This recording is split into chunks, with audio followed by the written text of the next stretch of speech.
নমস্কাৰ ৰাতিপুৱাৰ ভাগৰে পৰা চৰ্চা চলি আছে যে ভাড়া বৃদ্ধি হ'ব নেকি। আমি লালমাটি বাছ ষ্টেণ্ডত উপস্থিত আছোঁ আৰু এখন বিশেষ বাহন দেখুৱাম। এই বাহনখন এখন বিশেষ গুৱাহাৰী ইতিমধ্যে লাগিছে আৰু সেই গুৱাহাৰীখনত উল্লেখ আছে যে নামনি অসমৰ যিসকল বাছ চালক সন্থা আছে তেখেতসকলে 1 তাৰিখৰ পৰা কাৰ্যকৰী হোৱাকৈ ভাড়া বৃদ্ধি কৰিব বুলি ইতিমধ্যে এখন গুৱাহাৰী লগাইছে আৰু আমি দেখুৱাব চেষ্টা কৰিছোঁ। প্ৰথমতে গুৱাহাৰীখন এয়া দেখিছে এখন বিশেষ গুৱাহাৰী বাহনখন উঠাৰ পূৰ্বে ইয়াতে লিখা আছে যে 1/7/2026 তাৰিখৰ পৰা যিহেতু 2019 চনত 66 টকা পেট্ৰলৰ মূল্য আছিল আৰু এতিয়া 99 টকা হোৱাৰ বাবে তেখেতসকলে 70% বাছ ভাড়া বৃদ্ধি কৰাৰ এটা সিদ্ধান্ত লৈছে আৰু উঠানামাৰ ক্ষেত্ৰত 20 টকা প্ৰযোজ্য হ'ব বুলি উল্লেখ কৰিছে। আৰু ইয়াতে নামনি অসমৰ সকলো জিলা বাছ সন্থাৰ ইয়াতে বিশেষ তেখেতসকলৰ স্বাক্ষৰ আছে আৰু 9/6/2026 তাৰিখে এইখন ওলমাই দিয়া হৈছে বা এইখন দিয়া হৈছে। আৰু ইয়াতে যিসকল চালক বা হেণ্ডিমেন আছে তেখেতসকলৰ পৰা কিছু কথা জানিবৰ বাবে চেষ্টা কৰিম। দাদা, বৰ্তমান ভাড়া কিমান আছে আপোনালোকৰ? খানাপাৰা পাঠশালাৰ পৰা 120 টকা দেই, ক'ৰবাত 150 টকামান হ'ব পাৰে বৃদ্ধি হ'লে, বাঢ়িলে 30 টকা বাঢ়িব। আৰু উঠানামা ক'ৰবাত 10 টকা 20 টকা হ'ব পাৰে। চৰকাৰে আবেদন কৰিছে, চৰকাৰে বা কি কৰে সেইটো সিদ্ধান্ত। 1 তাৰিখৰ পৰাই যে আপোনালোকে বঢ়াই ল'ম বুলি কৈছে, এইটো চৰকাৰৰ পৰা সিদ্ধান্ত আহিলে ল'বনে নলয়? নিজাকৈ ল'ব নহয়তো, ভাড়াটো আপোনাৰ চৰকাৰে বাঢ়ি দিলেই ল'ব পাৰিব। নিজা কেপাচিটি নাইতো আপোনাৰ নিজাকৈ এক্সট্ৰাকৈ ল'ব কৰা, চৰকাৰে বাঢ়ি দিলেই ল'ব পাৰিব। আৰু চৰকাৰে গুৱাহাৰীখন যে ওলাই দিয়া হৈছে, এইখন 1 তাৰিখৰ পৰা ল'ব বুলি সেইটো গুৱাহাৰীখন দিছে মানে চৰকাৰে এইটো জাননী দিছে আপোনাৰ হাৰত থোতে চৰকাৰে গম পাব যে বাছৰ ভাড়া বৃদ্ধি কৰিব লগা হৈছে। এনে আপোনাৰ উঠানামা ভাড়াটো ক'ৰবাত 20 টকা হ'ব সেনেকুৱাই আৰু 75 কৰিছে চৰকাৰে, তাৰ 70% নিদিয়ে না, কিমান বা দেই নিদিয়ে এইটো চৰকাৰৰ কথা, মালিকহঁতে আবেদন কৰিছে এইটো সেইখিনিয়ে। ধন্যবাদ।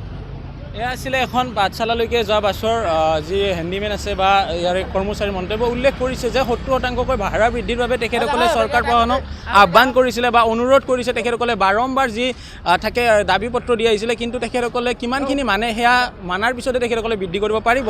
যিহেতু দাবীত তেখেতসকলে 70% বুলি উল্লেখ কৰিছিলে, সেই 70%ৰ এখন বিশেষ গুৱাহাৰী ওলমাই দিয়া হৈছে। যদি চৰকাৰে সেই 70% নবঢ়াই 10% বঢ়ায়, তেতিয়া 1 জুলাইৰ পৰাহে কাৰ্যকৰী হ'ব বা যেতিয়া চৰকাৰ নিৰ্দেশনা আহে তেতিয়াহে ল'ব পাৰিব, সেই কথাও কিন্তু উল্লেখ কৰিছে।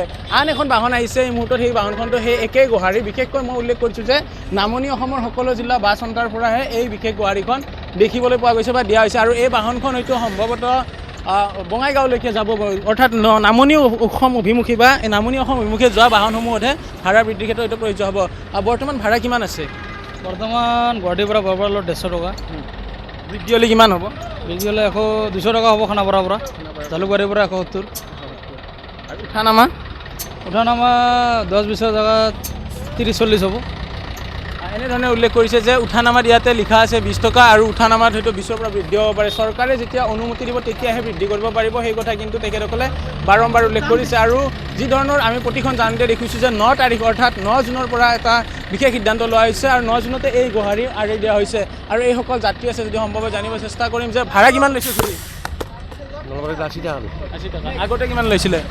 আগতে 80 লৈছিলে, এতিয়ালৈকে অৰ্থাৎ 1 জুলাইৰ পৰাহে হয়তো কাৰ্যকৰী হ'ব। যদি চৰকাৰ প্ৰশাসনে অনুমতি দিয়ে তেতিয়াহে কাৰ্যকৰী কৰিব পাৰিব, কিন্তু 70% চৰকাৰ প্ৰশাসনে নিদিয়ে। হয়তো কিছু অলপ হ'লেও তেখেতসকলক চৰকাৰ প্ৰশাসনৰ পৰা নিৰ্দেশনা দিব আৰু সেই কিছু অলপ দিলে হয়তো সেই ভাড়াৰ পৰিমাণ যে বৃদ্ধি হ'ব 1 জুলাইৰ পৰাহে বৃদ্ধি হ'ব। আপুনি বিচৰা বাতৰি পাব কেৱল নিউজ 18 এপত। নিউজ 18 এপ ডাউনলোড কৰিবলৈ স্কেন কৰক এই QR কোড। গুগল প্লে ষ্টৰতো পাব এই নিউজ 18 এপ।